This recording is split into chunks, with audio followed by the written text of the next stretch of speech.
Good morning. I've been looking forward to this lecture. Today we're going to talk about Rachel Donaldson Robards Jackson. And I hope that you will fall in love with her story as much as I have over the years. It's a tragic story. And look at these ladies that we've talked about so far. Martha Washington, uh, during their marriage, she spent time in her husband's military winter quarters, not knowing how the war would be concluded.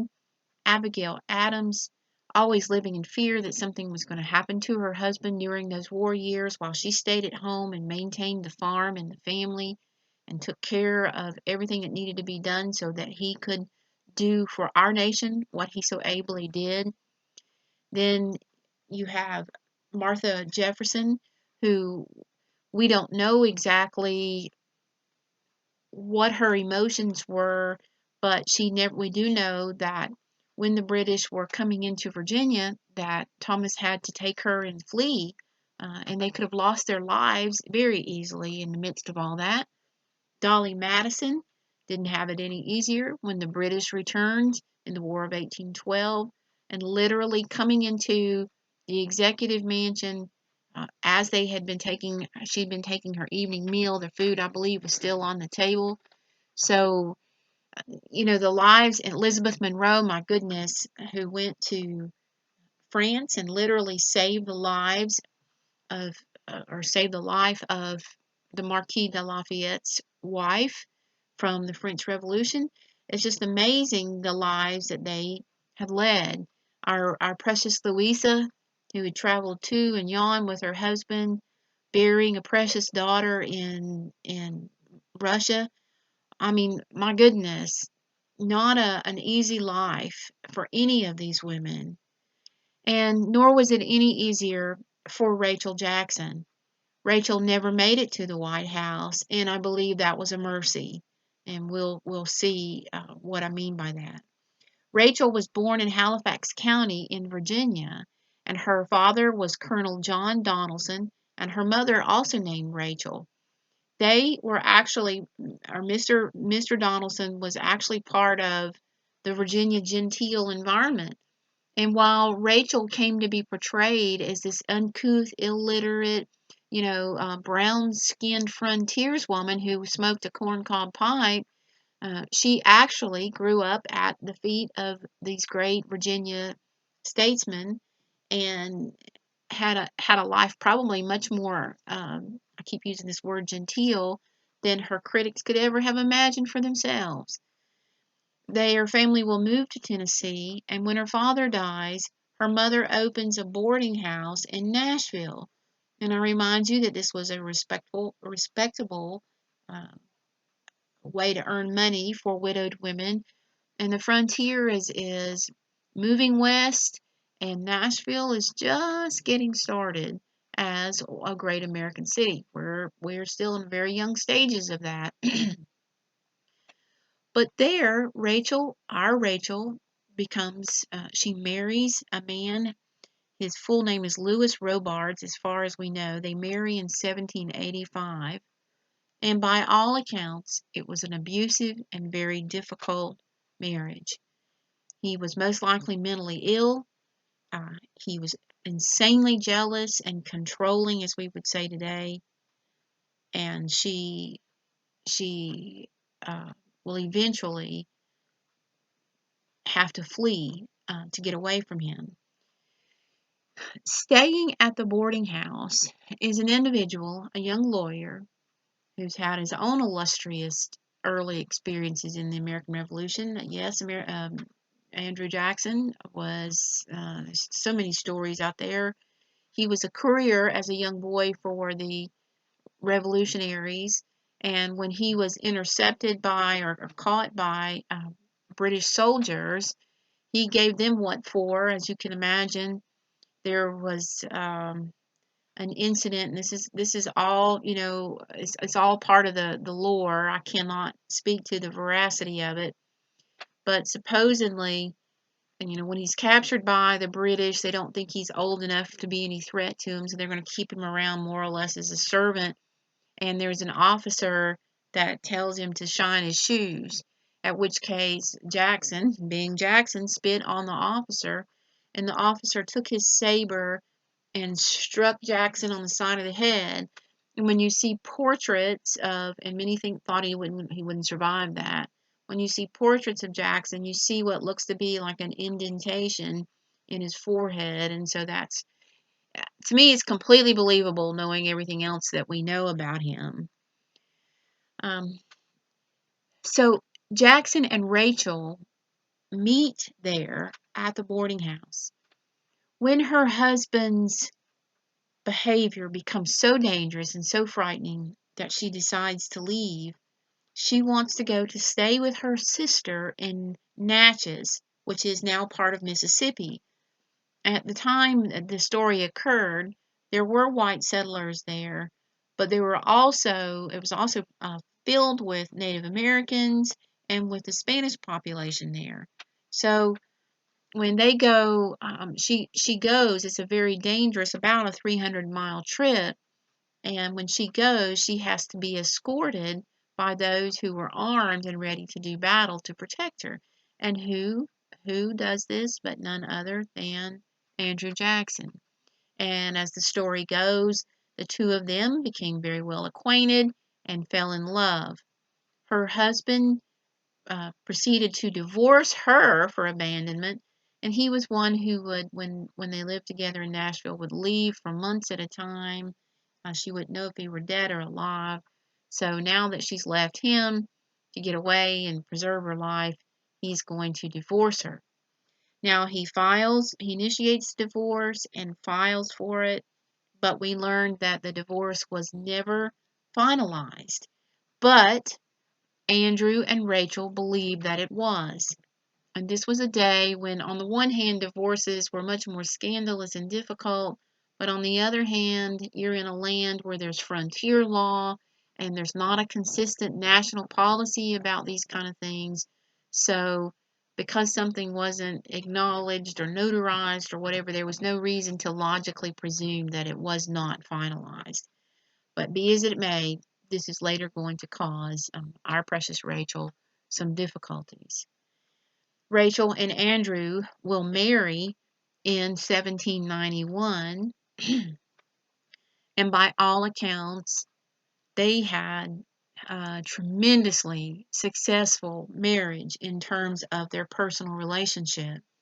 There were a lot of difficulties. Andrew will be involved in as you know, in our Second War for Independence, the War of 1812. He will be in quite a battle in New Orleans and establishes not only his military career, but the genesis of his political career as well. He's a lawyer, a land speculator. He is all over from Florida to Tennessee and everywhere in between. But at one point, knowledge of the marriage not being valid because the divorce was not completed is brought to our couple, and the Lewis Robards wants to make it very difficult for them. I don't know the ins and outs of that, if he was ever appeased, but the divorce was finalized, and they were remarried, and even the remarriage itself has come under attack, the validity of it. So we don't know. There's a lot that we don't know, but I believe that they did everything they could in good faith. And again, there's not the paper trails that we have today for everything. When Jackson embarked upon his political career, this will be used against him. And poor Rachel will become a victim not only of an abusive first husband, but she will become the victim of political campaigners and then eventually the Washington Society.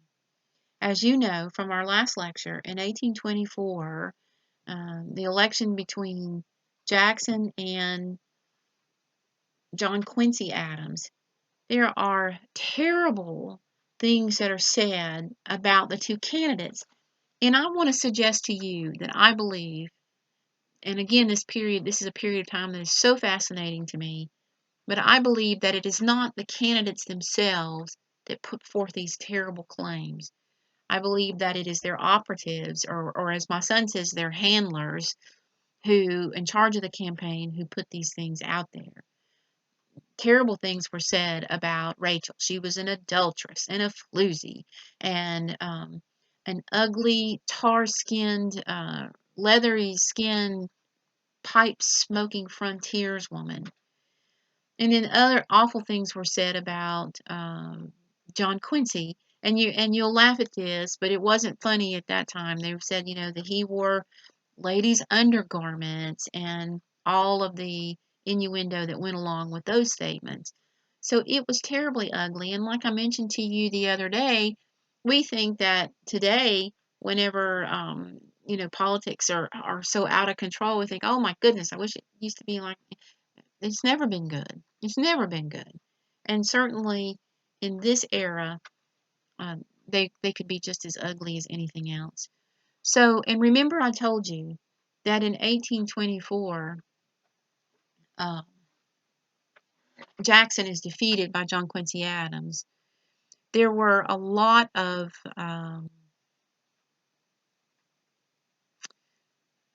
people in Washington politics from their own respective states who did not like Adams. They hated, I'm so sorry, that they did not like Jackson. They hated Jackson the way people hate Trump today. It's just this vehemence. It's hard to understand. Jackson, again, was much like, I think, President Trump in that he was so over the top. And he was fighting duels more often than you and I go shopping, it would seem, over Rachel's good name.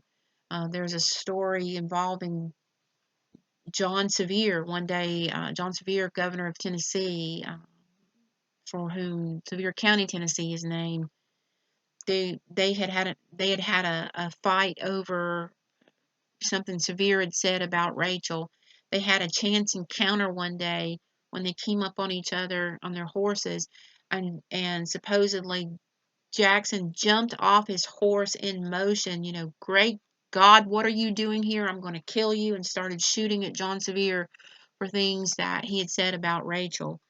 He had killed another man. I believe his name was I want to say Dickinson. I will find out and put it in my notes for you. He kills another man who had apologized for what he had said about Rachel. And these were different days, ladies. These were very different days in terms of law and order and the reach of the law and culpability in the eyes of the law whenever you would get into these kind of situations.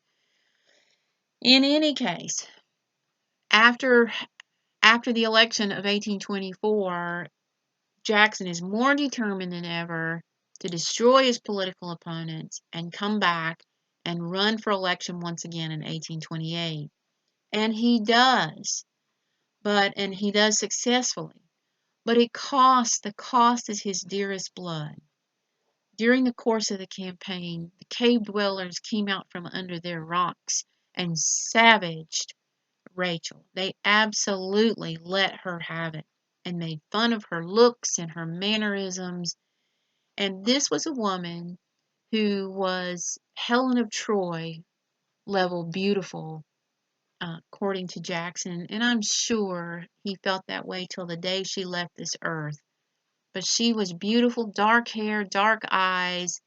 And it was the years working on the farm and living out west where things were more difficult and not part of this, fashionable society that Washington claimed to be. And I am sure till the day she died that in his eyes she retained that kind of beauty. But she did have the look of a farm wife.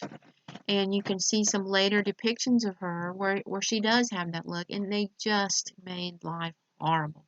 And she told him she would not go to Washington if he won. I don't know. I tend to think that she would have eventually followed him anywhere on the earth as she had during all of their marriage. She was a devoutly Christian woman who, did not believe in worldly vices and tried to live her life according to Scripture. And that's why I say, um, I wonder if what happened to her was actually a mercy. After the election in November, she became ill and died in December of 1828 of apparent heart attack, heart failure, probably congestive heart failure, and probably there was triggered a heart attack with all the stress. And she said as she was dying, and this quote has been shifted around a little bit in verbiage, but she said, "I had rather be a doorkeeper in the house of God than live in that palace in Washington." So she was ready for her loving Creator and Savior to call her home, and He did rather than subject her to that. And I wrote in my lecture notes that I don't think any other First Lady, other than perhaps Patricia Nixon, whom we will come to love dearly in our look at her, that no other First Lady endured such undeserved heartache as Rachel. Jackie Kennedy, of course, witnessed the horrific assassination of her husband, but she had a support system. She had American popularity. She had financial support. She had family. She had everything else to undergird her. Rachel and Andrew adopted children, relatives, Indian children, but they never had any children of their own. And their adopted white children will become involved in Washington politics as well. Her beloved mother had died years before, so, she didn't have a support system. When we look at Bess Truman, when Bess Truman was a wonderful White House First Lady and a wonderful relationship with Harry, when things would get too much for her, she would go home to her family. And Rachel had very little of a way of an escape and very little in a way to avoid either hurting her husband by her absence or going there in the middle of that. I thought about, I think I mentioned this to you in a previous lecture, when Melania Trump we were introduced to her before the election was held. I talked to my husband. I said, how can he do this? How can he run for office when she is just going to be excoriated by our culture and by the political enemies? She had a rather, and I want to be careful what I say, she had a sort of a scandalous past, being involved in some forms of uh, nude photography, and I'm not sure if there were any movies, but there was some scandal behind her. But I believe with all my heart from everything that I saw during their campaign and during his presidency that she is a devout believer, and I believe she's Roman Catholic. She loves God. She worships Him. She has stood behind Christian principles much more so than her husband, and perhaps will eventually lead him to a truly saving knowledge of Christ if he does not possess it already. But I was just horrified, worrying about what would happen to her, and it seems like the criticism of her was out there, but it wasn't as bad as some that I've seen before. So I'm grateful for that. Before we close our look at Rachel, I do want to say this. From everything that I can see, they had an extraordinarily successful marriage, other than the fact they didn't have their own children and the fact that his political career was more important to him than uh, being able to retire in old age with his wife. But to understand Jackson, I want you and to understand the events that are going to happen.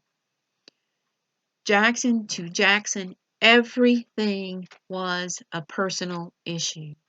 When I used to teach American History 1 and PO 101, I would talk about Jackson and his political policies and this fountain of personal feelings that shaped all of those policies. It's just amazing. You destroy the Bank of the United States because you have had yourself foreclosed upon by banks before. You you hate men because they disagree with you politically. Everything takes on a personal character. There's no everything's fair in love and politics. Everything becomes a political issue. His experiences with his beloved Rachel are going to have a dramatic impact on a little drama that will take place early in his administration known as the Peggy Eaton affair. And I will tell you all about that. I think I'm going to type it up as a written lecture for you because it is so detailed. And if you've had Dr. Justice for American One, he has talked about Peggy Eaton. And if you have not, hopefully this will be very eye-opening for you. And you can see um, just how much Rachel meant to him and how much of an impact it's going to have on how he deals with members of his cabinet. So I encourage you to find out more about Rachel. She was never in the White House. We don't have a beautiful inaugural gown to research. We have very little in the way of understanding what causes were dear to her, but I want you to understand that she was a fabulous wife and supporter of, I'm sorry, my phone's going off, wife and supporter of her husband. So we want to value her that way and as a sister in Christ. Thank you for your attention on this one today, and I hope you'll find out, as I say, I hope you'll find out more about her and be as intrigued by her fascinating and difficult life as I have been. Well, thank you, and I look forward to talking with you again about Hannah Van Buren, another hidden treasure who did not make it to the White House, but we'll talk about her and the impact that she has on her husband. Thank you, and I'll talk to you soon. Bye bye.